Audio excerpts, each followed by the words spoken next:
Are you preparing for the IELTS speaking test and want to know exactly what to expect and how to impress your examiner? Over the next 15 minutes, I'll walk you through the format of the test, the grading criteria, and strategies for each part of the test. I'm sure you're aware that the IELTS is a face-to-face interview between you, the candidate, and the examiner. Here are a few tips I'd like you to keep in mind with regard to your delivery. Now that you're familiar with part 1 of the test, it's time to move on to the second round, which is called the long turn or cue card.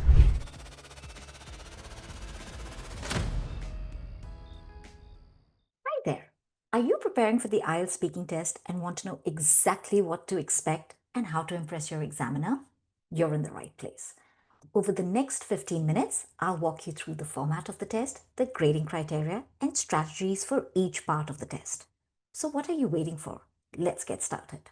Hello everyone, and welcome to your IELTS lesson with J&C Language School. As you already know, in this session we're going to deep dive into the IELTS speaking test, and here's what it'll cover. First, we'll look at the grading criteria so that you can get a better understanding of how the scoring pattern works, what is it that an evaluator and an examiner are looking for, and what exactly you're being assessed on. Then we'll look at the format, the overall format of the speaking test, where I'll start with part 1, then move on to the solo round in part 2, and end with the question and answer or the discussion round, which is part 3. Throughout the 3 parts, I'll be talking about some examples and give you some strategies on how best you can deal with each section or each part of this test.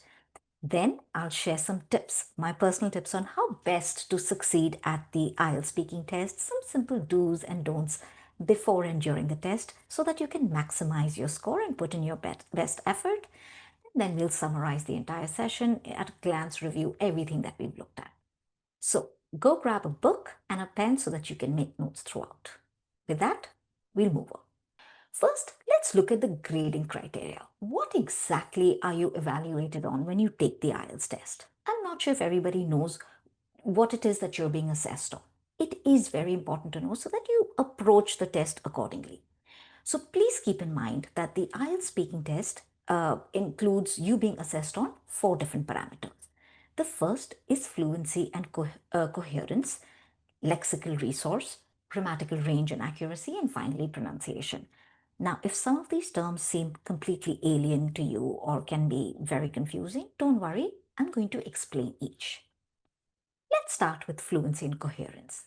This mainly refers to the overall flow, the logical pattern, the format, how smoothly and confidently you deal with the entire test, starting from part 1 to part 3.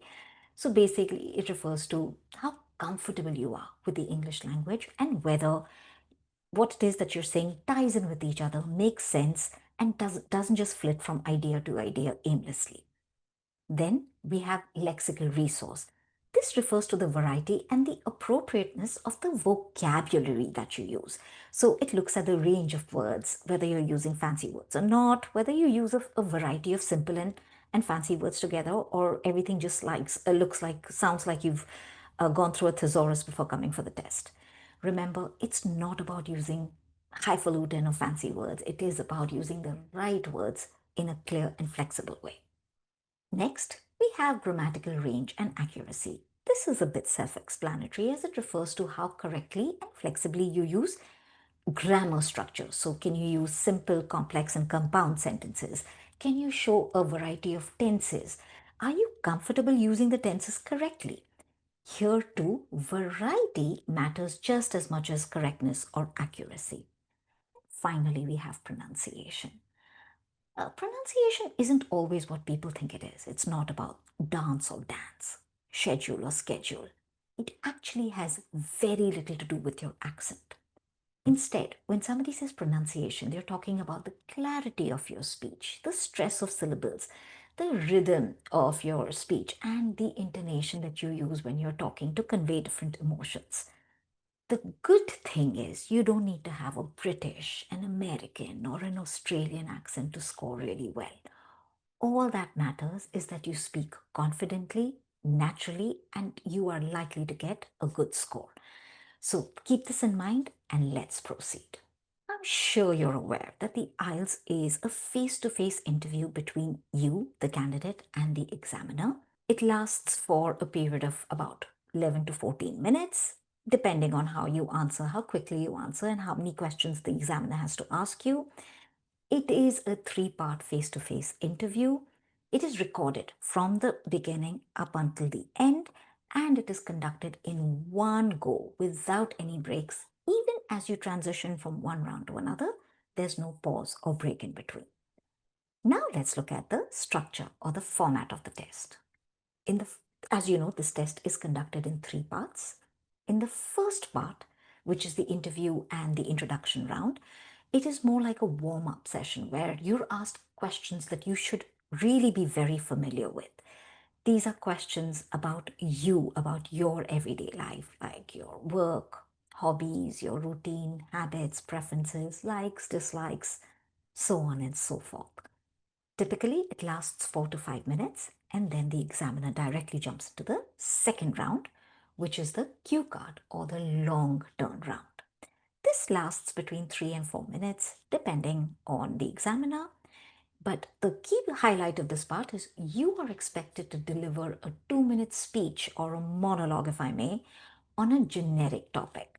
This could include people, places, things, events, different experiences or activities that you've tried, trends that are going on, emotions, hypothetical situations, or even academics. So these are some of the potential topics you could get in round two. And as soon as that is done, the examiner will guide you into round three, which is often referred to as the question answer or the discussion round. This too lasts for between 4 and 5 minutes, and it's like an interactive discussion on the topic that you spoke about in part two. In this part, in the third round, you're going to further explore that topic by discussing some of the social issues attached to it, or some challenges, some changes, opinions, or even a comparison. So, in a nutshell, your IELTS speaking test consists of three different parts. This is what it looks like. We are going to deep dive into the first part now. Before I really get into what the first part is about, I'd like to touch upon a few mistakes people make. Some of the things people go in expecting, and then they get, they lose their confidence, or they get really upset when things don't go their way. So first things first, please do not expect the examiner to build rapport with you. They're not going to ask you, how are you doing? Or tell me a little bit about yourself. That's not likely to happen. At best, they will ask you to state your name and your ID number for the record so that they can get it on their recording. And immediately they will start with the first question. Don't let that disturb you. The second thing is, in the first round, do not expect a book and pen or a sheet of paper and pen. That comes, but a little later. So if you go expecting that you'll be allowed to make a note of the question, or that you'll even get some time to think about the question, that's not going to happen. This round is about you. You're being asked questions that you should know like the back of your hand.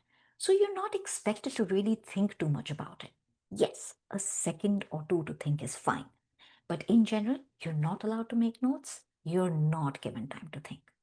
Please do not expect these. So that brings me to the next question. What to expect in round one? So typically, test takers are asked between 4 to 7 questions in the first round. And these are all around one particular theme. I've mentioned some themes like work, hobbies, hometown, routine, habits, preferences, just as an example.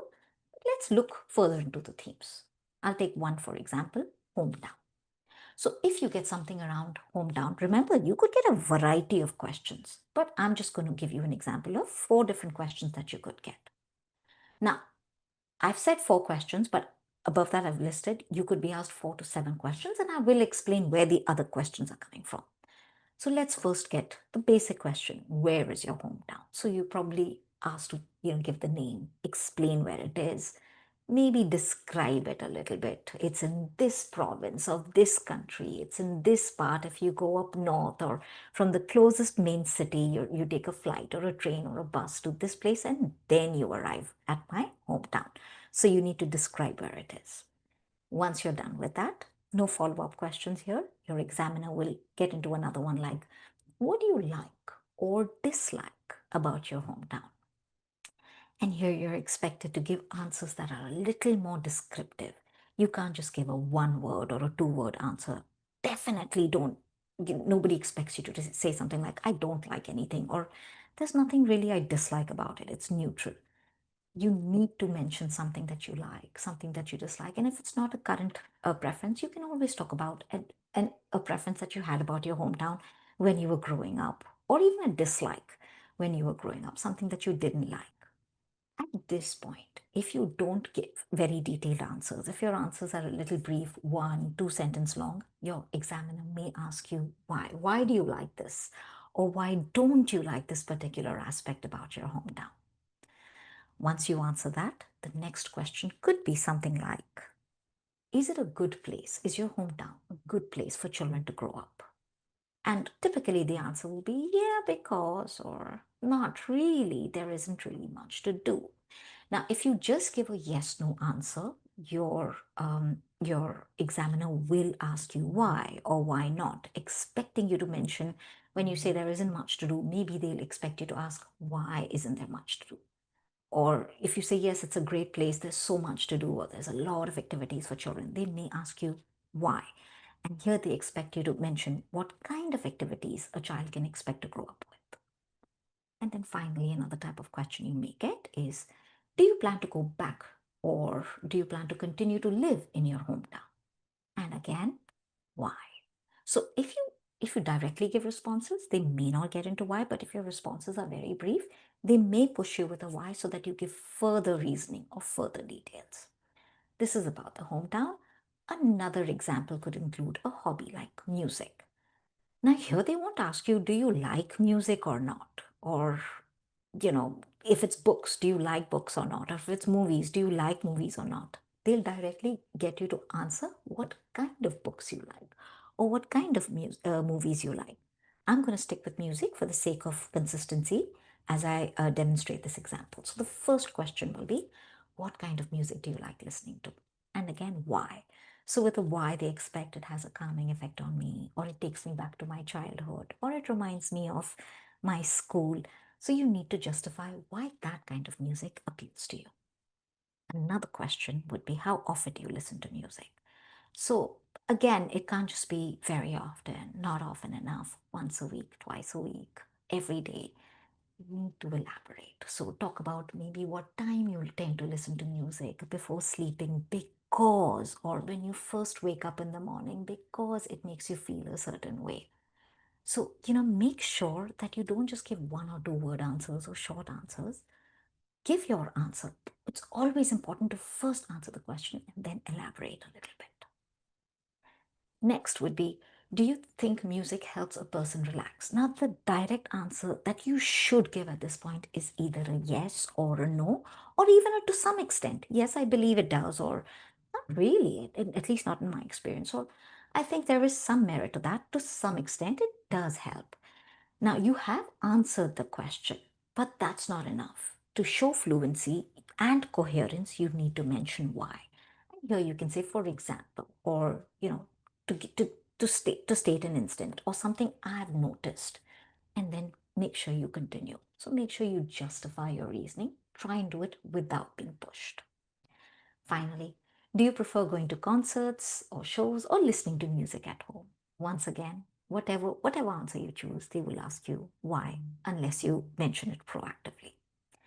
Now, these are fairly simple hometown music. These are fairly simple to respond to. Let's look at one that may not be as simple, still related to you, still very personal, but maybe a little complicated, like utility bills. And there's somebody I know who was recently asked exactly this during the IELTS assessment. So, what questions can they ask you about your utility bills? For example, what kind of bills do you have to pay? Make sure you answer on a monthly basis. I pay this, this, this. Yearly, I pay this. Occasionally, I pay this. So make sure you answer all. Your next question could be something like, how do you usually pay your bills? In cash or by another method?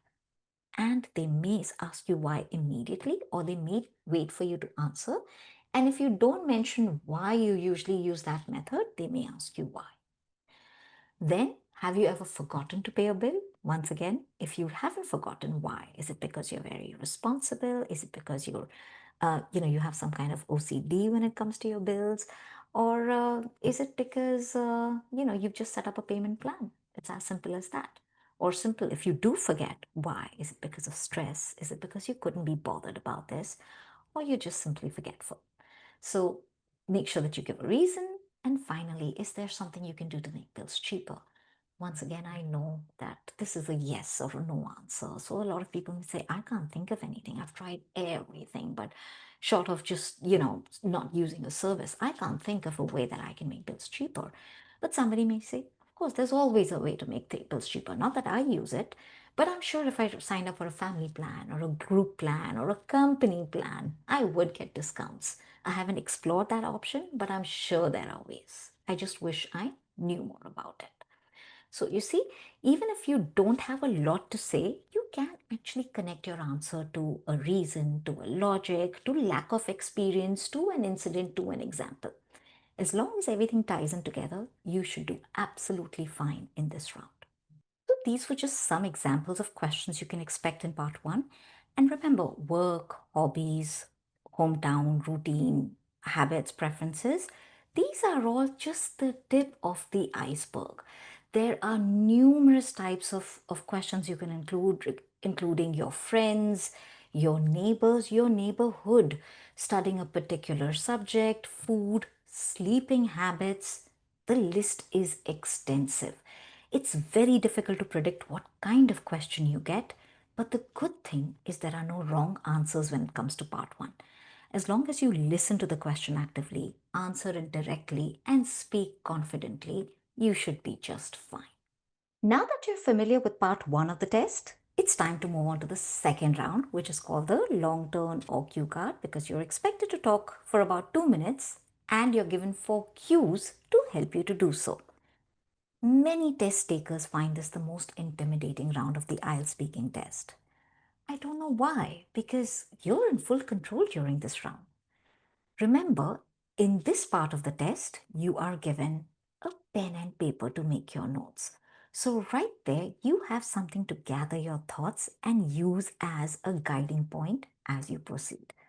Another advantage is, in addition to the pen and paper, as soon as you're given your question or you read out the question, you're given 1 minute to make your notes, to jot down your points. This can help you gather your thoughts and decide exactly what direction you want to go in. Another advantage, and to me, this is the biggest one, this round is called the cue card round. This is the ace up your sleeve, your guiding light, because it tells you exactly how to proceed. In fact, I refer to this as my North Star because it always guides me in the right direction. The minute you get that cue card, you see 4 different points on it. And right there, you don't have to come up with ideas out of thin air about that topic. All you need to do is answer the questions that are listed on the cue card. So, right there, you have your pen, you have your paper, you have 1 minute. Just list down 4 simple bullet points, one for each question. Make sure you write down a short, a brief keyword, or a very short phrase for like just a few bullet points. You know, make sure you find a way to be able to tell stories and continue later. Being able to use anecdotes, being able to use examples will help you utilize your time very effectively. Once you start talking, the examiner will not interrupt you. Even if you're not answering the question, the examiner will not ask you a follow-up question. So you have the flow entirely entirely to yourself for the entire 2 minutes. The best part is you don't even have to mark time. You don't have to worry about exceeding your time. Just keep talking for as long as you can. Once your 2 minutes is up, the examiner will stop you. Isn't that a relief? The second round actually gives you the time and the resources you need to focus, to breathe, so that you can express yourself clearly and confidently. Let's look at an example that always makes things easier. Here's what a typical cue card looks like. For example, describe a person that you admire. who the person, you should say who the person is, what they are like, what have they done, and explain why you admire them. Now remember, these bullet points are there to guide you, but you don't have to follow them in the exact order. You can add other details as long as they are relevant to the topic. Just make sure you don't deviate from the topic. As long as you stick to the topic, you can even add more details about the person even if they're not listed as one of the cues. People often ask me, do I have to answer all the 4 bullet points? Technically, you're not required to, but you should. So I'm going to say yes. If you read the cue card carefully, it doesn't say you can talk about, it says you should say. So my advice, my strong advice here is answer all the points unless you run out of the time. Make sure you have something to say about all the points.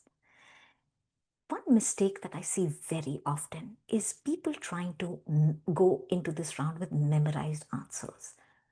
Please don't do that. Your examiners, your evaluators have assessed, have interviewed thousands of candidates, and they can detect a rehearsed response immediately. Going in with rehearsed answers, scripts, can negatively affect your overall score because it directly brings your fluency and coherence down. In fact, that's why I advise people not to write long bullet points or not to write an entire script or even a sentence. Just make sure you mention words that will jog your memory and will allow you to talk about something. Now, make sure you use good vocabulary, but don't force fancy words. What really matters is how fluently you speak. Using hi-fi words, that's not really important at this point. Before I show the do's and don'ts, I also want to point out some people, the minute you say your time starts now, they literally start speeding through this round. It's like they're in a race and they have to finish everything they have jotted down. I don't understand why people do that. It's the exact opposite of what you should do in round 2. During this part of the test, make sure that you demonstrate good control over pausing, pacing. Intonation plays such an important role in this round. These are the key factors to scoring well in pronunciation. So, considering you've been given time to gather your thoughts, plan, and proceed accordingly, this is one round that you should absolutely ace. In order to do that, some simple do's and don'ts. Do's, stick to the topic. Only add details that are relevant. Even if you are adding things that are not on the queue, add details that are relevant. Do your best to cover as many points as you can, if not all. Make sure that you're talking at a moderate pace. Don't rush through it. Some don'ts. Please do not go off topic. Do not talk about an example that is not related to the person you admire if this is the question you get. Don't add details that are not relevant. Don't memorize anything during your monologue. Do not sound scripted. And please do not speak very quickly or speak without pausing. Don't use the right pacing. These are big mistakes that people make. So please please keep these do's and don'ts in mind when you are practicing and on the final day when you're preparing to start speaking about round 2. Now, let's say if I were taking this test and I was sitting right here, I had been given a pen and a paper and 1 minute and told, here, you can write, talk about the person you admire. The first person I think of, the first name that pops into my head is my brother-in-law. Right there, I just write brother-in-law. Now, who the person is, I can't spend 20 seconds talking about, saying his name, telling the examiner where he lives, mentioning he's married to my sister, which sister, and talk about how long they've been married, since when they've been married, they got married at what date, when, in which country, so on. Then I'd love to talk about what he's like. So I mentioned that he is the most responsible person I've ever met. And he is also one of the most intelligent people. And extremely HW doesn't mean he does homework, but he's very hardworking. These are qualities I really admire in him as a person. And once I'm done with that, I can go into how I feel he is the model. HB is husband. I've used my version of shorthand. how I think he's a good father, a good son, and if I have some more time, I'll maybe talk about how he's a fantastic brother-in-law. Then, what are they? What have they done? Sorry, that is my third topic. To me, the most important thing is how my brother-in-law has stood by my family and especially me. And I'd have an example, like when I called my brother-in-law up and I told him I was losing my home and I didn't have a place to go, and you know, for me, my cat, the most important thing, I had nowhere to take him. I could stay with a friend, but I had nowhere to take him. My brother-in-law dropped everything, came down to the country that I was living in just to pick up my cat and to take him back to the country he was in. So, I just written down my cat's name, Psyche, and that's it. The minute I finish talking about how my brother-in-law has stood by my family, I'm going to talk about the incident involving my cat. And finally, if I still have time, I will talk about how he drops everything to help not just me, my family, his friends, my friends. And if I still have time, I'll elaborate. I'll give more details about how he helped me move. So, in 1 minute, as you see, I just quickly jotted these points down. I didn't write sentences, I didn't write a lot of stuff. I just need cues, visual cues to guide me in the right direction. Once prep time is over, it's show time. It's time to deliver. Here are a few tips I'd like you to keep in mind with regard to your delivery. First, aim for clarity, not perfection. Please remember you're not being assessed on the quality of your thoughts, your idea, or your responses. What you're being gauged on is how you express yourself. That's important. So don't strive to come up with brilliant ideas or think out of the box or be different. Keep your ideas simple and express them clearly. Next, don't think of this as a speech or even as a performance. Don't think of this as, you being in the spotlight. Imagine that you're having a conversation with an interviewer or a friend, and it'll immediately take the pressure off you. Remember, the topic on its own is not too difficult. Again, it is a very generic topic. So this is something you can talk about to anybody. Do your best to keep it as conversational as possible. Next, pace yourself. Make sure that throughout your monologue, you speak at a moderate pace. Don't rush through your bullet points. It's not a race. It's not about how much you talk, it's about how well you converse. Next, do your best to use linking words or logical connectors to move from one bullet point to the next. Make sure you use things like first of all, then. I must stress that at this point it's important to highlight that, or the reason for I feel this way is. So, as you're flowing from one bullet point to the other, as you're answering one question or one cue to the other, do your best to connect them, to link them with the help of sequencers or logical connectors. And the last bit, and I cannot stress on this enough, please do your best to show emotion in tone. Use your voice to convey the right feeling. When you're talking about a happy memory, sound happy, sound upbeat when you're talking about a fond memory.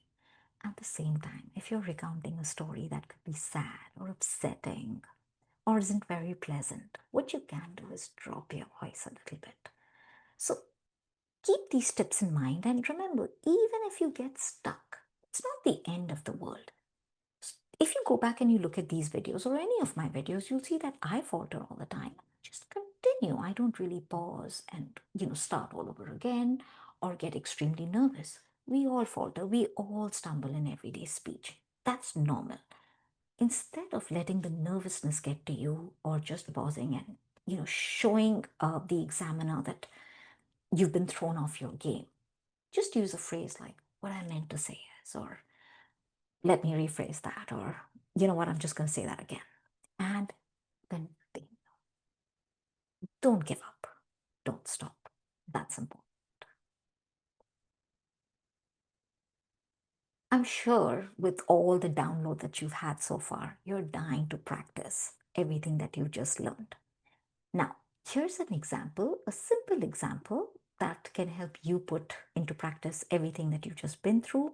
What I would do if I were you is I would pause the video, get a stopwatch, time calm myself and make sure I jot down as many points as I can related to this question on a sheet of paper within a time frame of 1 minute. Before you pause the video, before you run and get your stopwatch, just a few things to keep in mind. First, start right. Do not exceed your 1 minute time. Second, please stick to the topic and don't deviate from it. Third, write down keywords, not sentences, you're not supposed to read. And fourth, please keep the conversation going with the help of examples and anecdotes. With that, all the best. Go for it now. So, how did it go? How was the prep session for round two? Keep practicing. I assure you it gets better. But now that you've practiced part two, let's move to part three of the IELTS speaking test. Remember that unlike part one, part three is more of an abstract discussion style conversation between you and the interviewer. In this part, you'll be asked 4, maybe 5 questions based on the topic that you spoke about in part 2. Now, this time, the evaluator is checking how well you justify your point of view, how well you can discuss broader ideas, develop arguments, or maybe even contradict yourself confidently. It's not about you and your preferences anymore. Now your questions will be more around the world, the society, issues that affect people in general. For example, if your topic was describe a person that you admire, as we saw or practiced in round two, round three questions will be based on admiration, role models, values, and some of the common questions that you may get in this situation are: 1. What qualities make someone admirable? 2. Do you think that people today admire different kinds of people than they did in the past? 3. Do celebrities make good role models? Now, I know the obvious answer to this should be yes or no, but that's not going to cut the mustard. It's not going to be enough. Your answer on average has to be at least 3 to 5 sentences long. So if you're saying, I think they do, or to some extent, or depending on what kind of celebrity, make sure you explain yourself. If nothing else, give a reason. And if you can't find a reason, give an example of a celebrity you think has made a fantastic role model, or the other way around. The fourth question could be something like, is it important for young people to have role models? Now, in part one, there are no right and wrong answers. It's all about how you think and how you approach that. It's very similar in part three. There are no right or wrong answers, and your examiner won't really argue with you or debate, but she may invite you to justify your opinion or stand your ground. So be prepared for that. Um, all you need to do is, if you're pushed or you're asked to justify your opinion, all you need to do is give a thoughtful answer supported. What they're really looking for is a reason, an example, maybe a comparison or an anecdote. So make sure that you use at least 3 to 5 sentences with all your answers. Make sure, again, you link your ideas from one part to the next to the third. Use phrases like, in my opinion, and I believe this is because, to give you an instance, and then throw in an example. And then if you know you're about to contradict yourself, or you're now exploring the other side of the coin, you'll say, on the other hand, or that being said, and then you can always broaden your argument. This shows a good variety of thoughts. It also helps enhance or demonstrate strong fluency and coherence in your speech. I'll give you an example. I'll just take the first one. If somebody asked me, what qualities make somebody admirable? I'd say something like, in my opinion, it's not really fame or money. It's character. I mean, I didn't give you the example of a celebrity or a famous person. For me, it was somebody that I knew personally, who I knew was honest, dependable, strong, and has earned my respect over time. In general, I've noticed that people tend to admire those who stay calm in different situations, support others without really expecting anything in return. And then I really connected to what I said earlier during part two, and I'd say something like, when I mentioned my brother-in-law earlier, I must now point out that he's not somebody who's just admired by me. But I'm sure if you asked his entire family, my family, his friend circle this question, he would be the person they pick because that's the kind of person he is. Now, it is because of patience, the strength, the ability to be there without any drama, demonstrating that actions are louder than words. It's things like these that have made him um, a person to be admired. And I believe that's what applies to everybody. You don't have to be famous, rich, good looking, or a celebrity. You can just be anybody and people will admire. So this was just one example. I'd like you to now take a few minutes and try framing suitable examples, or sorry, try framing suitable answers backed with examples for each of the other questions. As you can see, the answers that you give in part 3 should be very thoughtful, well developed. So make sure you're using opinions, reasons, examples, stories, experiences. Don't worry about complex vocabulary at this point. Just make sure that you're speaking naturally. Focus on fluency and clarity of thought. That's what's really important. Okay, and with that, we've come to the end of part 3. Before I wrap up, as I promised, here are my 5 tips on how you can ace your IELTS speaking test. This really needs to come in before you sign up for the test, or once you sign up, before you actually go and attempt the test, as early as possible. Speak every day. Even 5 minutes makes a big difference. Now, the longer you practice, the better it is. Ideally, I would like you to practice for 20 minutes, maybe even 30 minutes if possible. But if not, 5 minutes is all I ask for. Talk to yourself if there's nobody. Record your voice note. Listen to it. Maybe talk to a friend. Just ask your friend to ask you some questions and share some feedback with you. So make sure that you're actually practicing every single day. Don't practice generic statements or generic scenarios. Do some research, pick up some IELTS scenarios, and keep practicing those so that you start thinking along those lines. Technology is fantastic when it comes to preparing for the IELTS. All you need to do is record yourself, maybe practicing round 2, and play it back to yourself. This is where you'll notice all the fillers that you use, whether you're using too many hesitations. Are your words repetitive? Are you using sentences that are choppy or incomplete? So you'll be able to pick up your flaws better than anybody else. And the change that comes will come from within. So use technology. Next, instead of memorizing single words, going and saying this is a good word, I should use this, or these are good words that I can use during my round 1, round 2. Focus on phrases and sentence patterns or even idioms that you can use naturally. Don't force anything. Just make sure everything comes naturally.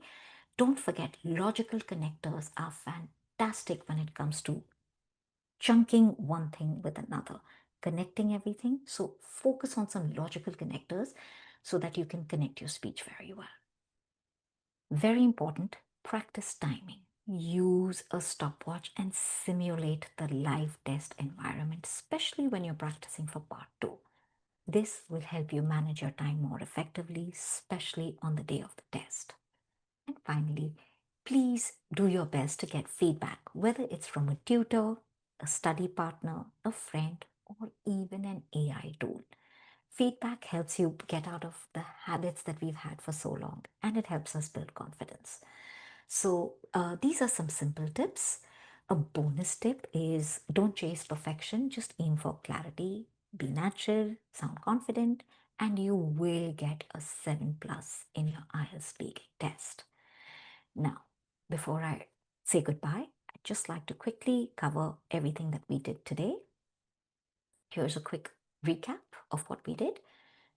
Once again, the grading parameters that we looked at just to know what you're being assessed on when you take the IELTS speaking test: fluency and coherence, lexical resource, grammatical range and accuracy, and pronunciation. These are your 4 grading parameters.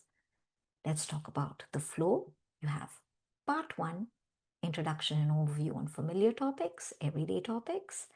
You have part two, a cue card or a long run where you're expected to talk about a general topic for 2 whole minutes. This comes with a lot of prep time, some resources that can help you, and you can actually do your best in this. And finally, you have part three, which is a Q&A round related to the topic that you spoke on in part two. In this round, you're having a deeper, in-depth, insightful conversation where you'll explore social issues, changes, challenges, patterns, trends, developments, comparisons, so on and so forth. Okay, so this is it about the IELTS format. And finally, some tips for success. Make sure that you practice, you speak every day. Use technology to assess yourself. Make sure that you're learning in chunks. Don't just learn individual words. Time yourself and do your best to get feedback. So, this is it from me for your IELTS speaking test, and I hope you found this session helpful. Uh, please, please make sure that you keep practicing, you stay calm before the test and on the test day. Rest assured, you've got this. Now, I'd like to thank you for watching, and if you found this video useful, please give it a like, share it with a friend who maybe is preparing for the IELTS test, and let me know your views in the comments. All the best. Don't forget to practice, and see you soon.